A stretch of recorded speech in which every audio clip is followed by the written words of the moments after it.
Welcome to this month's Greg Griffith Leadership Podcast.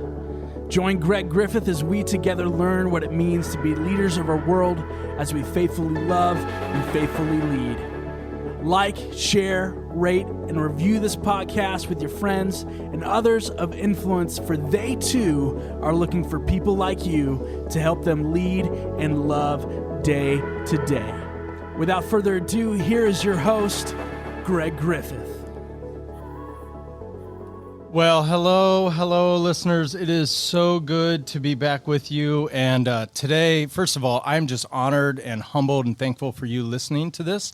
Today, you are in for an amazing experience. I'm really excited to have a very good friend of mine, and then just a guy that I could sit and have lunch with, and then move that lunch into a dinner and just listen and learn and have a lot of great conversation and laughter and then insight too. And so I'm excited.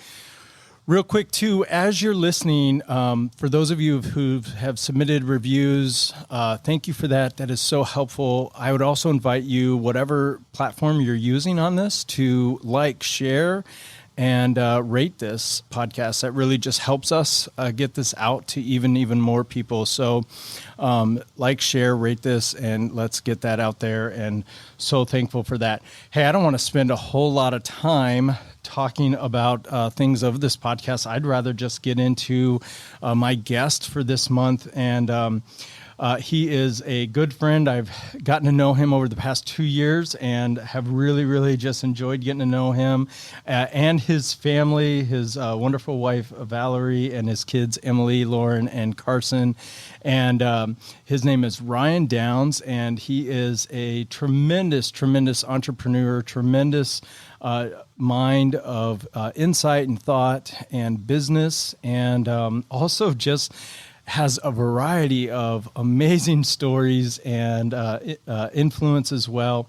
And then too is just one of the most faith-filled and generous people that I've had the privilege of walking alongside. So today we're excited. Ryan, so glad to have you. Thanks for being here. Really good to be here, Greg. Thanks for inviting me on. Awesome. Hey, let's just start because this is, so my daughter was just riding a horse, learning with your daughter about, she was teaching her how to ride a horse, and it was, my daughter still talks about that every day, and loved it and had a great time. And as we were talking about that, you shared with me just some way back family history real quick, because I think this is just so cool. Tell me about your grandparents' neighbors. Yeah, so my great grandparents and then of course my grandmother were in the Sandhills out west of North and west of North Platte, and actually just down the road from them, Buffalo Bill was one of their neighbors, which just blows people away. But my great grandparents actually knew Buffalo Bill, so wow. Yeah, my grandmother lived a very interesting life. I mean, born around 1911, she lived to be 98. And I had these amazing conversations, not only about that pioneer in Western history where she was born in a sod house and, lived out in that fairly wild country, but then the change she saw during her life. And we just had so many amazing talks about that. And she was a history person, so she's the one that talked to me about all this family history stuff. So. Yeah. Oh, man. So Buffalo Bill. Ooh, gosh, that's just really kind of cool. Yeah. I guess he had to be neighbors with someone, right? Yeah, exactly. Kind of. You got to think if he said "get off your lawn," you did it. Yeah, he had a presence, you might say. That's awesome. Well, hey, let's run into this. Why don't you tell us a little bit about just your family and then to your just faith upbringing as a kid, and Sure. And you're one of the just most faith-filled people that I know, an elder at our church now, and just give us a little insight of your growing up. Yeah. Well, I mean, you introduced my current family, my wife, 3 kids who you introduced. The twin girls are 22, and my son Carson is 17. I grew up with just one brother who's 3 years younger than I am, and as I said, out in western Nebraska in a town called Hershey. And we, like really most people out there. We were a Christian family. We went to church. We were members of United Methodist Church at that time. And we were regular churchgoers until my parents actually split. And then I'd say we drifted away a little bit. My parents were living in different places, and the family dynamic changed a lot during that time. I would say that we always remained Christian, but we weren't as engaged. And I guess looking back on that period, what I recognize now is that our church experience was much more of a social and community experience, I think, than really a deep relationship with God. And I think it was really only in my 20s that I started reading the Bible more, and I started understanding. I just started understanding that relationship aspect more, and really matured a lot in my 20s and even into my 30s. I think a person always grows in their faith, and so I don't know that I had the model faith background as a kid, and that got a lot stronger later on. Yeah. I can't help to wonder too, though. I wonder in the thoughts process, and especially as a pastor kind of see, sometimes that model faith background is one that doesn't cultivate any adversity. So kind of, faith doesn't become real till there's some adversity and some things to depend on. And it doesn't mean that it's a natural, like right away you shift into that. But I think whether or not it's later on in your 20s or 30s or something, at some point to kind of look back and go, wait a minute, I do need something more than wherever I'm at. Right. Yeah, I think that's right. I mean, life throws things at you, and you grasp for, something to lean on, something to count on. And I think that's a lot of times when faith enters the picture in a deeper way. Yeah. And so then you went, so you graduated high school, and then you went to University of Nebraska-Lincoln, right? That's right. Yeah, yes. Okay. So Big Red Husker, there you go. Yeah. All right. Yeah, die hard. Been a little rough the last few years, but hey, we still have volleyball. Right. Yeah. I am learning about volleyball in Nebraska for sure. I like all Nebraska sports. But, but of course, football is the one I've loved my whole life. So yeah. Now, when did you graduate out of UNL? Well, it's starting to be quite a few years ago, Greg. 1991, I received my bachelor's degree. Okay, so you were there in their heyday. I mean, their strong days, right? Yeah. I mean, the very best days came shortly after. But, But we rarely lost a game when I was in school. So I don't think we all appreciated just what a special experience that was. It was a great time. Sure. I had an amazing time at the university. Yeah, that's great. And so from the university, and then what did you major in? I had a dual major in agricultural sciences and business, and effectively an agribusiness degree. And then you graduated and you went to Harvard. I went immediately to Harvard for law school. Wow. Okay. So just tell me about that. Like, how did you, where, because I guess when I hear someone saying I did ag business, I don't think now Harvard Law. Well, that's a normal reaction, I would say. For younger listeners who don't remember that period as well, we were in the middle of a pretty deep recession when I came out of school. Okay. And I had several job offers, but jobs were limited in that period, and I wasn't really excited about anything that was on the table. And I had a friend who said, have you thought about taking the LSAT, the entrance exam for law school, and applying to law school? I hadn't really. And I said, when is it? He goes, well, it's in a couple weeks. And I said, and in fact, that was kind of the deadline to sign up that day. He mentioned it to me, and I'll never forget the conversation. So and at the time, nothing's digital, so I had to drive downtown to the campus, apply for the test. I studied for about a week, and then took the test, and just to see what would happen, and I did fairly well, and had an opportunity to apply to some good schools, and I thought, it's a pretty strong credential to have, and you can do a lot of things with it. I actually did some research at the time, and there were more CEOs in the the school with the most CEOs and for the Fortune 500 was Harvard Business School. The second one was Harvard Law School. Interesting. And that really kind of grabbed my attention. I always felt like I'd end up in business. Yeah. And what I learned is that degree could be really helpful and could really open doors on the business side as well. So I went for it. Fascinating. Wow. So my dad did law school for 1 year. He was in a career that was with lawyers, and he thought, well, I might as well. I'm with them all day and talking their language. So I remember it was probably about 1991. I was a junior or in junior high, 8th grade time frame, and I still remember he would pop in the tapes of first year. So he was doing night law school at McGeorge Law School in California. Yep. And so he'd pop the tapes in for his lectures to be listening to. And so I learned all about tort law because that was first year law, tort law. Yep. It was boring, man. Some of it was pretty rough.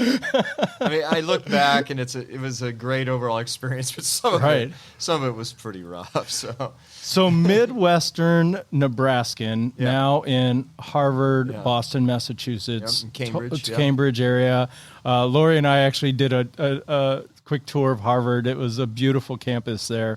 So, man, that must have been culture shock, right? Yeah, it was. I often, when I talk to young people about their futures, I always say you're going to have to get out of your comfort zone, and I can say that, very. In a very honest way, because I was way outside my comfort zone. Yeah. It was actually the first time I hadn't owned a car in like 7 years. I'd been driving. I learned to drive when I was about 7 or 8 on the farm. Okay. And all of a sudden I'm in public transportation. I'm on the subway. It's a very bizarre. I actually remember thinking to myself lugging my bags on the subway to the Harvard campus, like, I don't know if I belong here. I don't know if I made the right decision. Yeah. It was a very jarring experience in a lot of ways. A big city, for long ways from home. I'd traveled a little bit at that time in my life, but not much. So, I had to.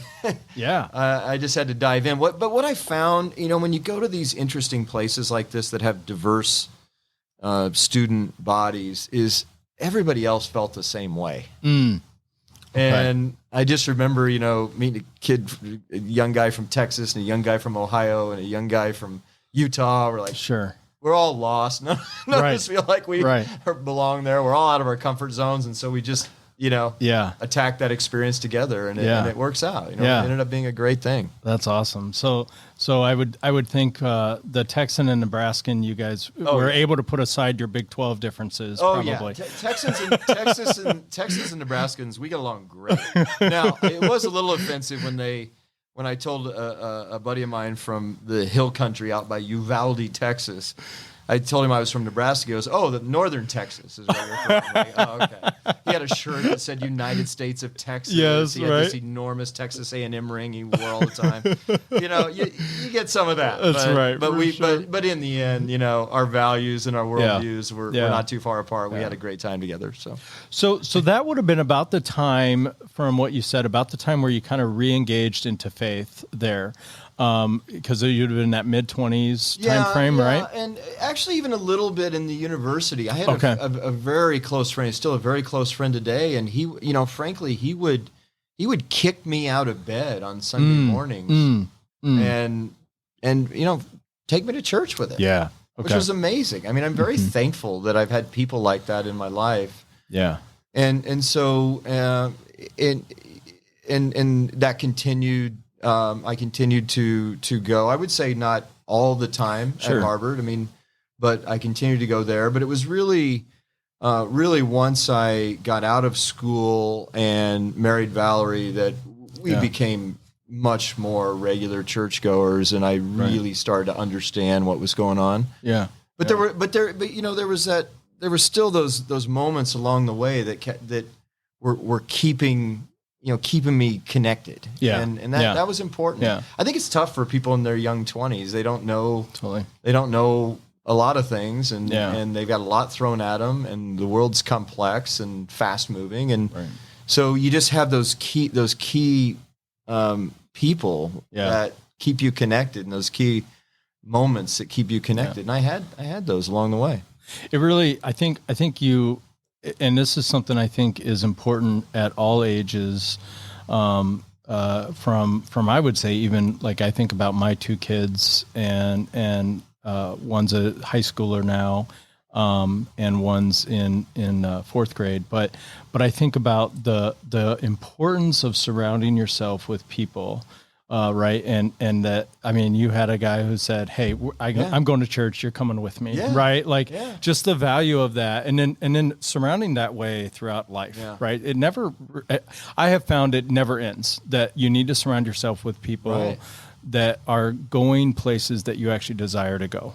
Well, yeah, and if you get a little bit off track, which I think we all do at some point in life, you have those people that hold you accountable too. And those people who, I guess, love you enough and care enough about you to maybe tell you some things you don't want to hear. Yeah. You know? Yeah. And I think a spouse is a very, important person in that way, but your friends as well. And so, that's the one thing we really try with our kids is just surround yourself with great people who lift you up, who support you, who care about you, but also will hold you accountable and say, hey, you can do better than this. Yeah.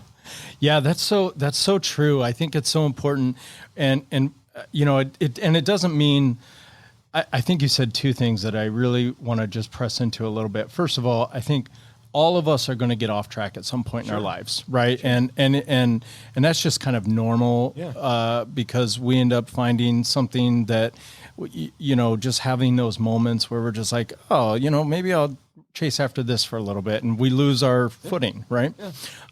So it's normal for people to have that experience, regardless of your position, regardless of your status, regardless of everything. I think that's a normal thing. But then two, surrounding yourself with people that love you enough to not go, gosh, man, Greg, he's off, but I don't want to say anything, right? But love me enough to go, Greg, you are you're not on, right? And I think those are both very important elements. As you go through your faith journey and your life journey. Yeah, one thing I've done, and I learned this probably 6 or 7 years ago, was as I began to kind of surround myself and see that I have, and I think every person does this. We all have people that we are highly influential, and that our decisions matter to. And of course, when I had kids, I realized, okay, my kids, that matters. Right. My wife, it matters. And then I have kind of a level of friends and people that I go, you know what, they depend on me to be me. And so I actually have a list where it's, if I had like a life-altering moral failure or like lost my way completely, that it wouldn't just affect me. That there would be others that the tsunami of grief would actually affect as well. That's really powerful. And I think so many people in society today don't think about those consequences to others. I mean, they get very self-absorbed and have a very narrow focus. I mean, what do I want? What do I enjoy? What makes me happy right in this moment? Yeah. They don't necessarily think about those broader consequences, your list of people that are impacted. Yeah. It's really a powerful statement you make. So. Well, and I think that leads us then to, out of law school, you then began at practice law. Practice law. Which I didn't necessarily, going into law school, I didn't necessarily expect to be in a law firm. Like I said, I always, I was involved in business from the time I was a young kid on the farm. And so I always felt like that's where I'd end up. But I kind of got involved in this exciting opportunity in the law where a really gifted trial lawyer was starting a new firm, and he asked me to join him and be part of that. And so it had this entrepreneurial element to it and this kind of startup element to it, even though it was in the practice of law. So, it was a jury trial based practice. So I spent pretty much all of my 6 years there on big jury trials. Wow, big jury trials. We had a couple cases with over $1 billion in dispute. Wow. I would leave my home and go relocate to another city for 6 or 7 months. Yeah. It was, or even a year in one case. It was a very intense, very high level legal practice. Yeah. So just tell me what was that like? Like how did, looking back now, you know, so I can't imagine leaving. So when I was growing up, my mom would leave us Monday through Friday. She was gone 3 weeks out of 4 weeks of the year. So she was back on the weekends, and she was doing trials as well.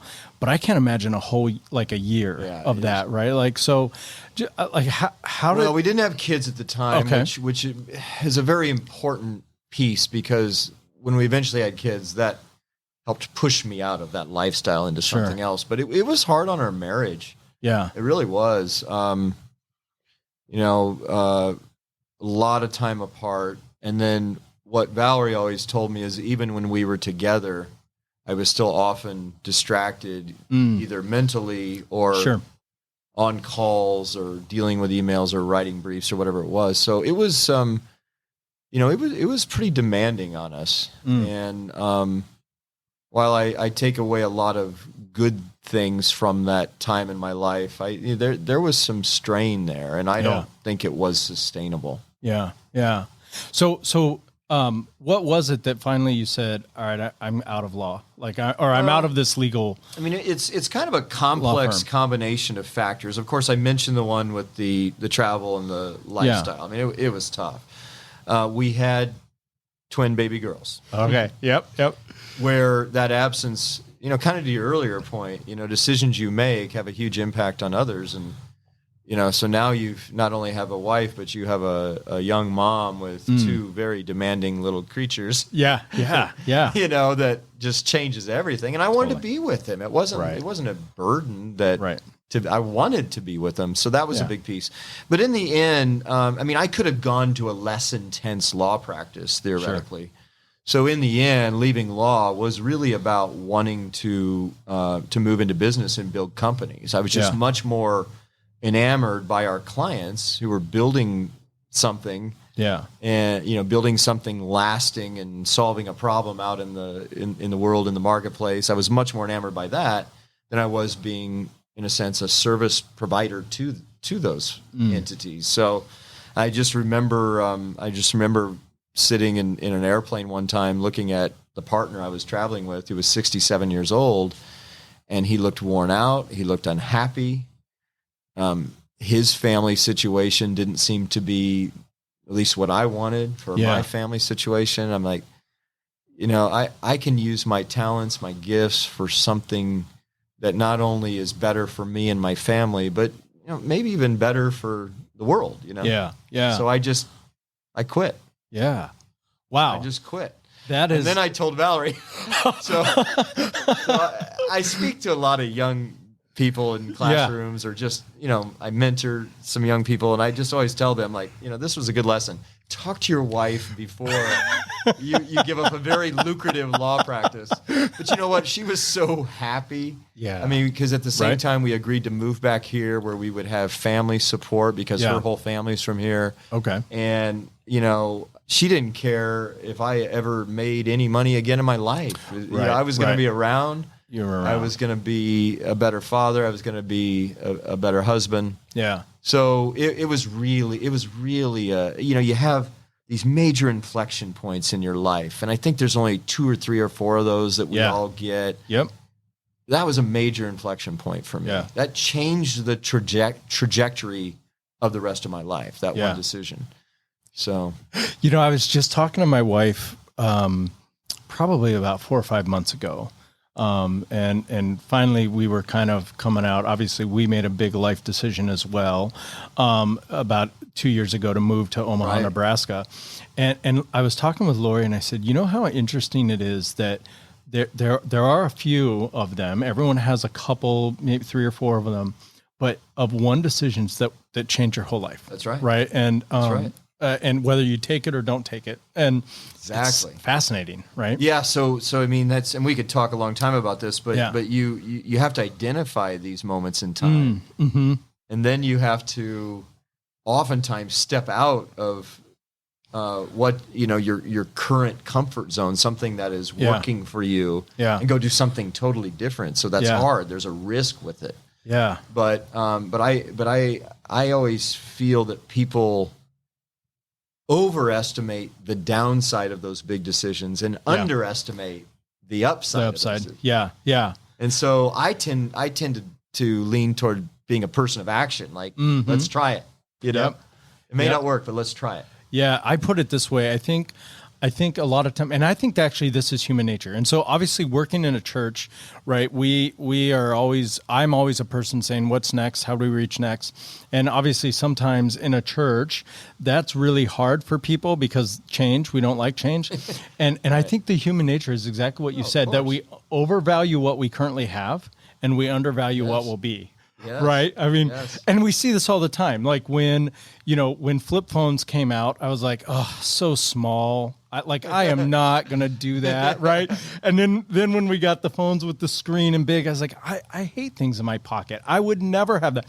I'm addicted to my iWatch. I remember when that came out, people were like, oh, you would love this. I go, I don't wear watches. I was like, I just, but you overvalue what you have and undervalue what will be. I think God wired us to have some of that risk aversion to protect us from danger in a lot of ways. And there was a time in human history where, the risk was a lot more severe. I mean, you hear a rustle in the bushes. Yeah. It may be something that you can go eat, or it may be a lion. And so the human nature, you're wired to say, I may just stay out of the bushes. Right. It goes all the way. Yeah. I think it's just in our wiring, but you have to,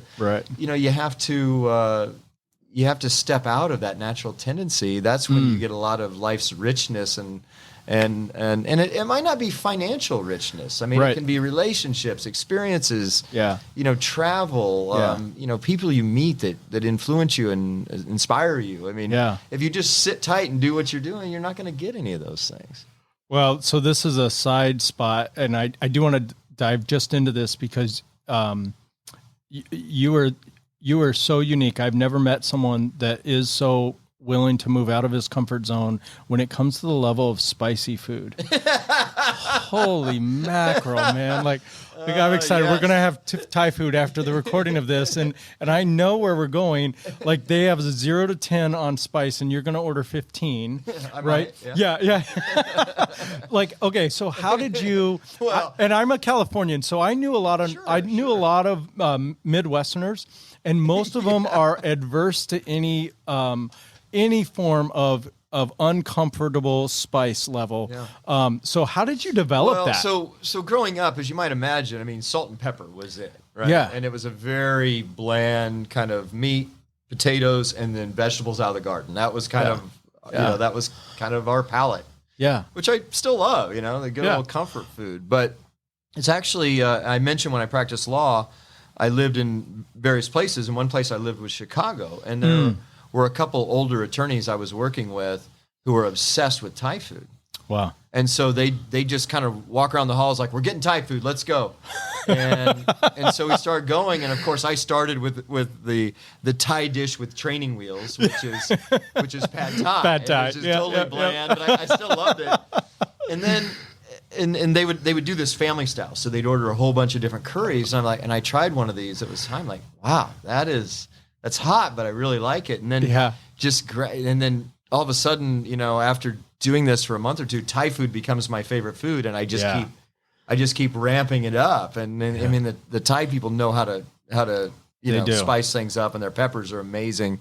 So I just kind of built up this love for it, and then I started doing it in all foods, Indian food, Mexican food, and I've never looked back. And that was probably 25, 26, and that's from having no spice at all growing up. So it's kind of an extreme change, but I love it. I'm craving it right now as we talk about it. Totally. Listeners out there, if you do ever get a chance to have lunch with Ryan Downs, it is worth it, and it is fun there. So all right. So you then left law, and then eventually you became a executive with PayPal and eBay, a senior executive. And moved out to California for a little bit. Yes.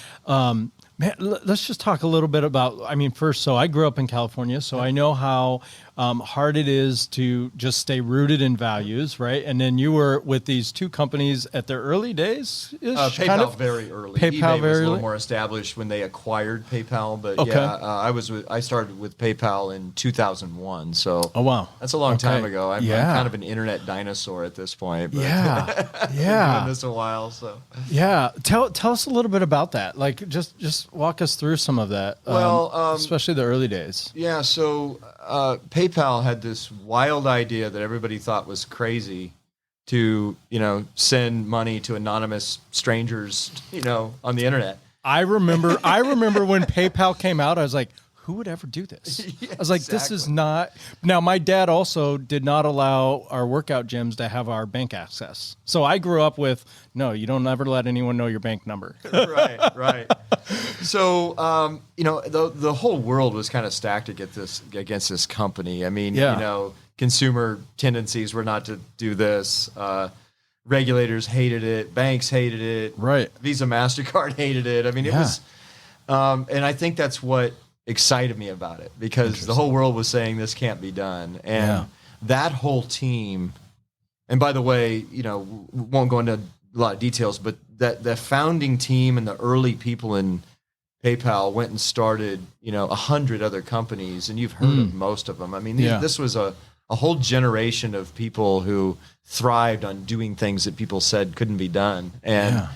And I was just captivated by the potential there. And so I dove into a role that Peter Thiel he's a very famous entrepreneur. He's actually the guy who funded Facebook, the first guy who invested in Facebook. That's done pretty well for him. I don't know. But It sounds like it. The founder of PayPal, he asked me to join his team. I really didn't have a background in that area, but he's the kind of person where he hires people he trusts. He hires what he thinks of are kind of talented people who get things done, and he wanted me on his team, and which was a real flattering at the time, because at that time I was running my own company, but I had maybe 15 people. It's a fairly small company in the tech space. And he convinced me to come in, and I took over operations. We had a couple hundred people, which I thought was this massive team. Yeah. And then by the time I finished, I had about 12,000 people between eBay and PayPal. And we took that thing around the world. We were in one country when I started. We were in, I don't know how many, probably 30 or 40 when we ended. And we built I think a spectacular business. And more than that, we kind of, we kind of pioneered, the internet business a little bit. I mean, we were kind of out on that new frontier, and it was amazing. I loved it, and it was exhausting. It was, I traveled 225 days a year, and and all over the world. But an amazing experience, and I'm very proud of what we accomplished there as a team. So, did you have any learnings from? Right. So you left that law firm where you were saying, I wasn't able to separate things out. I was gone, and kind of came home, did all that, and then moved to California to this thing. Like what was different? Right. So was there anything different, or what did you say? I think the big difference that was a demanding situation as well, but I had a lot of control over it. Interesting. Okay. Because I was senior, and could arrange my schedule so I could be with the family in the moments that really mattered. Right. Even took my family with me a few times over the years. Yeah. And, the practice of law, you go where the court says, where the client says, where the case says, you just don't have much control over any of that. Yeah. So that was a big difference. I think the other difference was I really loved that building that business. And so I was happier. Yeah. And I had more energy when I was around. I was better. I was just in a better mood. Yeah. I just enjoyed life more, even though it was still demanding. Still demanding. Yeah. Well, and I think that's something that is when you're loving what you're doing, right, and you're enjoying what you're doing, it is really easy to come home and separate that out, because you're thriving and you're saying, hey, I love it. I needed to be home. I can't wait to go back tomorrow. So, you have your things, but yeah. And I think something interesting you said too, and this is, I think, something for entrepreneurs I'm learning. And I think I would say have an entrepreneurial bent to myself as well. And it's true is, I think for entrepreneurs, one thing that gets us down is when we have real constrictions and don't have control of our schedule, our what we want to grow or invent or build, right? It's just a game changer. There are a lot of entrepreneurs that can't even be in a structured company environment. It makes them crazy. Right. And I'm not quite that way. I mean, I like being with a team, but there's some entrepreneurs who don't like even the constraints of, having an office or having a schedule or, Right. And so, you find all different personalities, but it can be really hard for entrepreneurs to be overly constrained and overly scheduled. Yeah. So as a guy who is, loved just kind of building and saying, hey, everyone says this wouldn't work. Yeah. And saying we can make this work and diving into that, who's also really rooted in the faith of Jesus. Let me ask you this question from your perspective, because I think right now the world is saying to the church, you're dying. Your day is gone. You're not reaching 20s and 30-year-olds anymore. What would you say the church is missing? And how can and then what is that you would look at from your perspective and experience and insight and say here's what I would do? Well, it's a hard question. I've been thinking about this because you did share this question with me because I thought you wanted me to come forth with a good answer. I don't know that I've done that, but so. As I look at the impact a church makes, I mean, we've done a lot of things. Our church in particular, overseas and mission trips and a lot of, and that's good stuff. I've done one of those myself. Amazing experience. I think you do impact lives, but I don't want churches, especially ours, to lose sight of what's going on right in our backyard. Right. I think we can make a lot of impact just in maybe a less glamorous, less in some ways less exciting way. Just right here in our backyard with the people in our own city. And I do a lot of work in North Omaha. Yeah. I sit on a board of an organization that's doing amazing work up in that part of town, and we can do a lot here. We can reach a lot of people right here. Yeah. I also, my wife and I were talking about this. You look at the situation of a lot of children here in our state. We were a foster family for quite a while. And this is fresh in my mind because we just had a chance to go to the high school graduation of one of our foster kids who, my wife was just spectacular with this young man and helped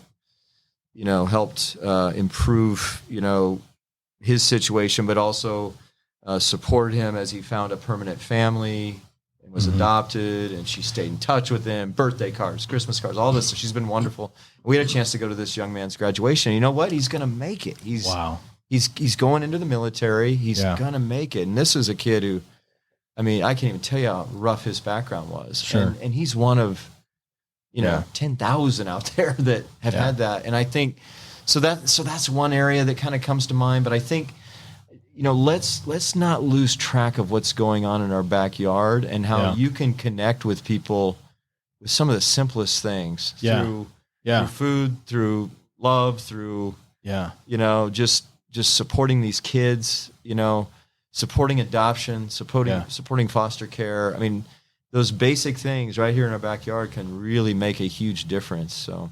So what I hear you saying is that we as a church need to remember that every church is planted in the time that they're planted, in their season that they have, to actually make an impact right in its own community. And so to really be a blessing to the community, right? Yes, I agree. That's exactly and get right. out into the community and do that. And I think it's even the individual, right? So you did foster care. I was talking with a lady today who also comes to King of Kings, She serves on Wednesdays with another church who gives away food and makes food for homeless in North Omaha area. And she told me this story today, and it just resonates with exactly what you said. She told me the story today. First, she does that with a lady who doesn't actually go to that church. Right. But the lady went one time and said, "This is really great." So the lady actually makes all the food for them to give away. So then they go out and they just hand it out on the streets of Omaha in a homeless area. And the lady I was talking to today told me, she said, this was a great story. She said, we were sitting there and this woman came up to us and she said, "Do you have any shoes?" And we said, "No, we don't have any shoes." And she said, "Oh, I really need shoes." And then she said, if you ever get shoes, let me know. She said, "I'm size whatever." Well, this was her size. So she looked and she goes, "Well, that's my size. Do you want my shoes?" She took them off. And the lady said, "Yeah, if you're willing to give them to me, I'll take them." Wow. And she gave him the shoes, and then she went off on her way. So then the guy comes up to her and he says, "Hey, let me tell you, that woman takes the food that we give and then segments some out, and she goes out and she spreads the gospel. And she's been so distraught because the past few weeks, since she's out of shoes, she just can't walk to where she was going, and she hasn't been able to tell people." And she said when she passed by with her new shoes, she said, "I get to go back and tell more people." That's amazing. Right? So what a great story. The impact, right? So I think, but if you look at the cumulative impact, if every church just attacked the problems and the needs right there in their community, and they made these connections. Yeah. Every church, think about the thousands of churches, if everybody focused in that way, and by the way, work together with other churches. Amen. And I think we and people can disagree with this, but I think we spend a lot of time kind of carving ourselves up into, I'm in this synod and this denomination, and I mean, aren't we all kind of children of the same God here? Right. We're all trying to do basically the same type of work. Let's do together. Let's share our resources and do it together. And I know you believe in this because you and I have talked about this at length. And you've brought people into the church who are who have a different faith background. Yeah. And they've been incredibly impactful. So I really like that aspect as well. I think if the church as organizations would lay down our differences, right, and just say let's get at the things that we can all agree on to get at together. Right. I think we could see the Acts Church alive again, where there was no need amongst them around themselves. Right, we could see where we could say homelessness is gone, and I actually think the church probably over the last, I don't know, maybe 40 or 50 years, something like that, we've abdicated the social realm, right? Let's not forget that hospitals are here because of the Christian church. Orphanage began out of the Christian church, right? And so we kind of have given that up to the government and to others. And I think we've lost something by doing that. So we can reclaim that for sure. Hey, so let me ask you this question. Yes. So how do you and Valerie, how do you keep your guys' and your kids rooted? I mean, I know your kids, and they are tremendous people of God. How do you keep them rooted? I mean, I look at my children and go, man, it's just like, it's hard. And I'm a pastor and I'm going, it's hard. Like, how do you do with everything, travel, all the things you're doing, the boards, all that stuff? How do you do that? It's easier when they're little because they're a little more captive. And I was always heavily involved in Kids Count, you know, and we always had the prayers together and the Bible stories together and the Bible videos together. And it was just easier. And then they grow up and they have social media and they have their own lives and they have boyfriends and girlfriends, etc. So it is harder, but so one thing, I mean, we still, this sounds terrible, we still make them go to church. Yeah, no. And even if it's online, I mean, we make them sit next to us and sweet. And that usually involves getting them out of bed before they otherwise plan to get out of bed. But well, you had a friend that did that to you when you were in college, right? That's exactly right. It comes full circle. Right. But here's another thing, as I thought about this, we really embrace bringing their friends and boyfriends and girlfriends, into the experience, with our family. So I don't even remember the last Christmas or Easter where we didn't have some outsider in our group, some non-member of the church who was either one of the girls' boyfriends or, you know, a friend join us and be part of that. And then they get kind of that reinforcement from the people that they're spending time with and that shared experience together. And I think that's helped a lot, you know. Sweet. Just a small thing, but you know, pulling them in, and I was so happy the other day.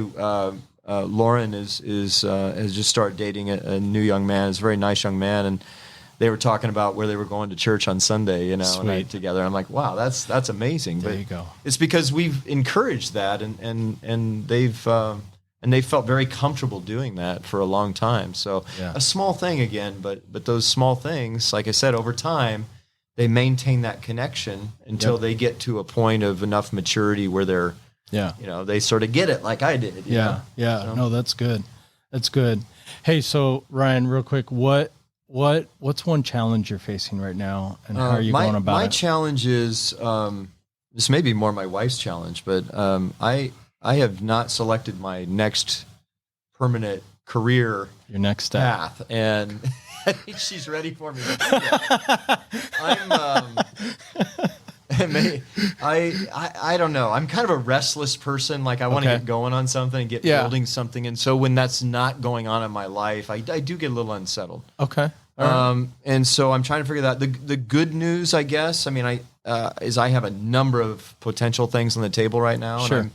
And I'm excited to some degree about all of them. And they all kind of come together all at once. And so I just got to, figure out which one to pursue. Yeah. But I'm fully confident it will be one of them that I have on the table now. And hopefully I'll be off and building another enterprise of some kind. So can we dive into that a little bit? Like how do you go about evaluating and saying, okay, you know, here's decision things, right? The impact of decision. So how do you go about like of that evaluation with a number of things that you're like, I like them all, right? What's your foundation of that? You know, I mean, obviously, you know, I lean on Valerie a lot of conversation, you know, pray about it. All those elements are important. But I'm also a very analytical person, so I tend to sort of put things on paper, pros, cons. Okay. I've even, you know, scored different elements and and it never really gives you the answer, but you usually get some insight out of that type of exercise. But you know, for me, what's important to me, and I would talk about this if I were talking to any young entrepreneur, is you want to do something that really energizes you and something that gives you meaning and purpose and something that matters, something that's impactful. Yeah. And because if you don't, if you're just chasing a paycheck, you're gonna end up sorely disappointed. Right. There's got to be more. Yeah. The other thing is, it's very important to me at this stage of my life who I am working with. Mm-hmm. So, do our values align? Is this a person that I always think about? You know, am I going to be excited helping to make this person successful? Yeah. You know, do we have that kind of connection, or are they going to have my back? Am I going to have theirs? Are we going to have a trusting relationship? Yeah. And all these things involve some other people. They're all established things where there's some other people involved. Yeah. And that really matters to me, who I'm building these things with. Yeah. And then the final thing, I mean, you know, how does it look for the family in the end? Financially, time, travel, all those things matter. Yeah. And then I try to just go through the analysis, but in the end, I suppose, even after all that analysis, you know, you just kind of have this moment in time where you just kind of see it. This is the one. Yeah. And I don't know. It always seems to work out that way. Yeah. There'll be 4 or 5 and you're struggling with it, and then just, you get clarity. Do you have I was listening to a podcast once where the guy said for him, and he's a large, very large church leader, but he said for him, when it comes down to a decision that there's just kind of a lot of information, he's not really sure. He goes, I just need 51% of me to go. I like this. That's interesting. Do you have like a gut check where you're like, all right, This is in the 70s. This is in the where are you at? I suppose. I mean, I don't know that I have a kind of a set percentage system, but yeah, I score these things out. Like I'll say, all right, these are 5 elements of each job. I'll do a 1 through 5 on each one. Yeah. Kind of talk it over with Valerie. Like, what do you think? Am I scoring these right? Yeah. And then one emerges. Yeah, that actually does contribute to the decision making. Yeah. But yeah, I don't know. It's a hard one. I think I've made good choices over time, but they're not easy. I mean, I spent a lot of time kind of hammering on these. I think it's the most important decision. I don't want to do something that's wrong for me or something that's wrong for that company either. Right. Because we're just not going to end up in a good place. You know, it's got to be that good match, that good, healthy match. That's good. That's good.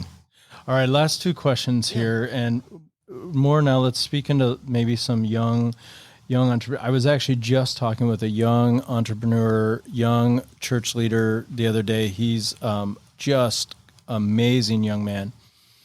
And I was talking about some of the things that I do to kind of separate life-work balance, and some things that I've learned actually in the last two years here of just going, okay, I need to do this. I need to turn this off. This is kind of a hard place to get away from because there's always something going on, right? Yeah, and in the church, there's always something going on. And you're always engaged. You're like to always be engaged in all those things. My phone and my watch have made email 24/7, made text 24/7. All those things. And so, and even at work, right? Like, I mean, just texting and emails always coming in. And so I've got a couple things that I've done to really say, I'm going to separate it out. What do you do? How do you, because I was talking to him and he said, I'm never done. He's brand new married, right? He said, I'm always working. He said, the other day he had to pull over and just stop and work on the side of the road because he needed to get some stuff done. So we've all had those moments. Yeah.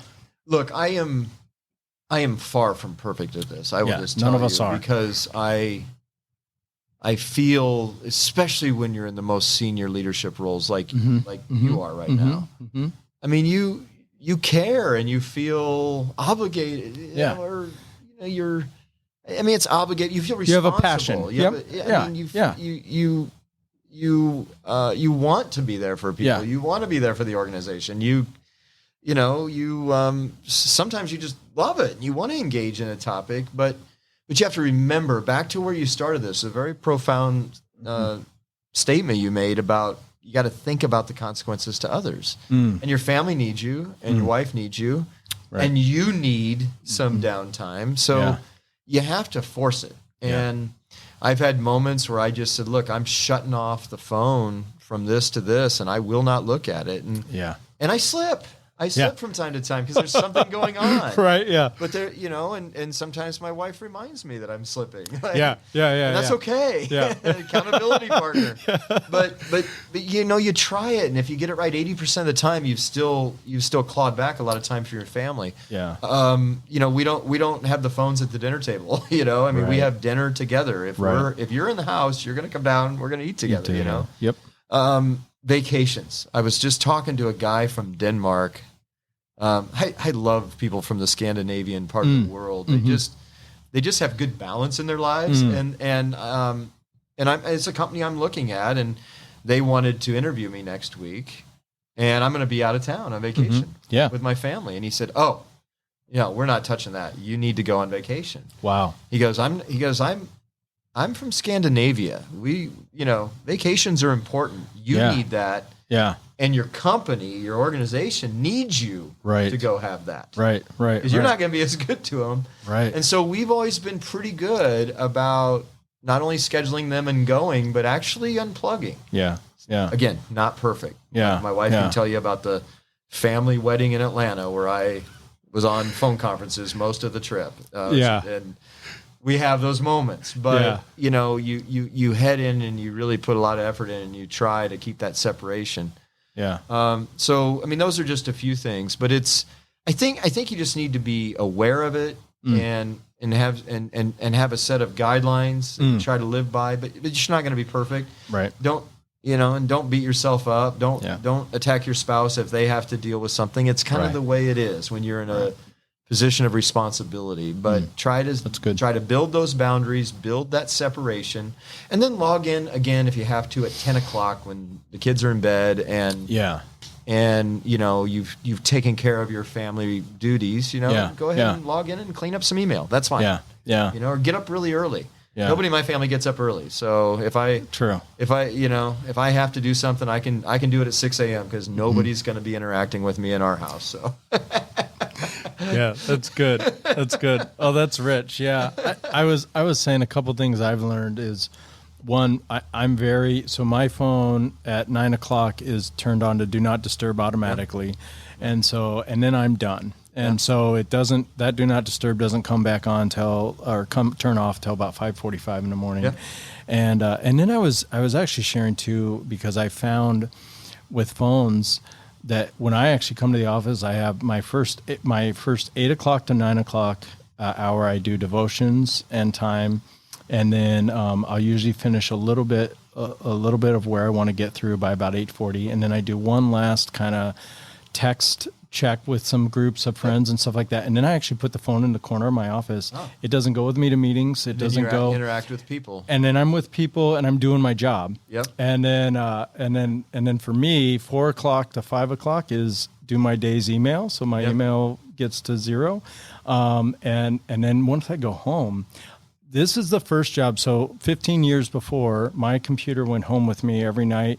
At some point I would turn it back on, usually pretty quick when I don't bring my computer home most nights, and I bet things are moving just fine because you got a good team. Things are just fine. Maybe better. Yeah, I mean, I think that's what you realize if you hire the right people and empower them. Yeah, you don't have to be plugged in 20 hours a day. You really don't. Right. No, I think we're at the point. My parents live in France, and France has a law now that employers are not allowed to email employees after 6 p.m. Wow. Right? I mean, just that might be a step balance. too far. That might be. Journey, but I appreciate the intent behind it. How about that? Yeah.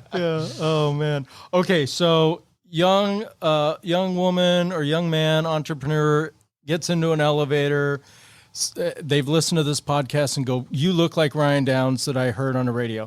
So they're in an. I have a face made for podcasts. I definitely do. So they're on an elevator. Face made for radio. But I know now it's on on a podcast. I know. So they're on an elevator with you. What? And they say, "Hey, give me your golden nugget." Yeah. I mean, I think the big thing, and we've touched on both of these things, and because I think they've been important elements in my life. But don't be afraid to fail. Right. Even in failure, you learn something. Yeah. Maybe more than you do in success. Yeah.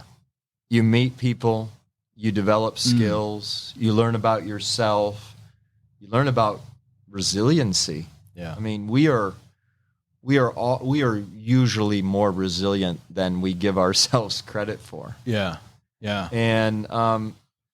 And by the way, taking that risk, I mean, there's nothing of tremendous value, nothing that's changed the world that wasn't done without someone taking a risk. Right. Someone stepping out there and saying, I may get this wrong, I may fall on my face, but when you take that risk, that's when life's great rewards and great riches, materialize. Yeah.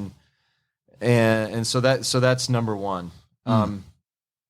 And especially if you're building a company, you hear the kind of fail fast and type of thing, or you hear words like agile or lean. I mean, really what those things are saying is try some stuff. Yeah. And a lot of it's not going to work. I had some great conversations with your online team about this. Yes. Like, try some things. Right. And some aren't going to work, but you know what?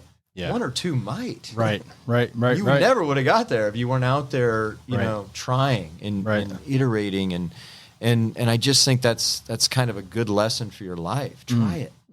Might not work. That's okay. Stop doing that. Do something else. Yeah.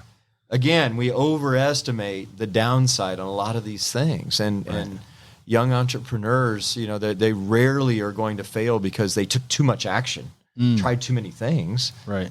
They would fail because they didn't go for it. They didn't take risk. They didn't make things happen. They didn't take enough action. The second thing we've also talked about today is do something that gives you purpose and meaning. Yeah. We gotta provide for our families. We gotta put food on the table. We gotta pay the rent or the mortgage. Yes. Right. But don't just chase something only for the financial payoff. Right. Look, I like having financial success. Sure. I like to purchase things. I like to take vacations. I also see it for an entrepreneur as almost a scorecard. How'd I do? Yeah. Mm-hmm. That's it. That all matters. Yeah. But if it's your number one driver, you're just going to end up unhappy. Right. Right. I mean, you got to do something where you want to get out of bed every day and you want to dive in. Yeah. I think you're doing that right now. Yeah. I can see it in you. Yeah. You like jumping in every morning. Mm-hmm. Yep.